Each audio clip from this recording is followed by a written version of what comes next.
ايوه يا دعاء، هي ماما قالت لخالتي ان هي طالعه الحج ولا لسه ما قالت لهاش؟ قالت لها. طب كويس. عملتوا ايه بقى؟ شنط الهدوم 2 ماشي، شنط الاكل 3. ليه الاكل 3؟ هو هناك ما بياكلوش؟ ماما ايه واخده بيض؟ دي هتاخده ازاي؟ هيتكسر حتى لو اتحط في برطمان.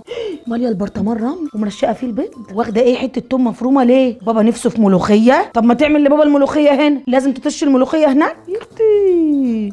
واخده اكل ايه تاني؟ ما تخليهاش تكتر. انت بتقولي ايه؟ نازله تشتري لها رنجه ايه؟ هو في حد بياخد رنجه معاه في الحج؟ تاكلها هنا قبل ما تمشي. ما تنسيش تبقي تجيبي لها ربطه بصل اخضر، خليها تطفش الحجاج من الكعب. الناس اللي طالعه الحج، اولا الف مبروك وربنا يتقبل. تاني حاجه والله العظيم في ناس عايشه هناك، في محلات خضار، في محلات فاكهه، في سوبر ماركتات قد كده، وفي حاجات ارخص من هنا. الناس اللي بتاخد الخضري معاها في الشنطه وهي رايحه، والناس اللي بتاخد فرن الفينو، الناس اللي بتاخد معاها بتنجان وفلفل وكوسه عشان تعمل محشي هناك، ولا اللي واخده شويه توم مفروم زي امي كده علشان تعمل ملوخيه هناك. ما يبقاش همكم على بطنكم كده، احنا رايحين نحج ونعمل ركن من اركان الاسلام. الاكل مش هيطير. خلصوا مناسك الحج وكلوا اي لقمه كده من اكل البلد لغايه ما ترجعوا بالسلام. هتلاقونا هنا مستنيينكم بالمحمر والمشمر والمحاشي والبشاميل وكل حاجه وحشاكم. وبعدين ده هي ساعه بالطياره، مش مسافرين على جمل. في بقى ناس ناصحه بتاخد مكسرات، منها بتديها طاقه ومنها مش هي الكتيره. خليكم ناصحين زيهم. ربنا يتقبل من اللي طالع ويكتبها لنا جميعا. كل سنه وانتم طيبين.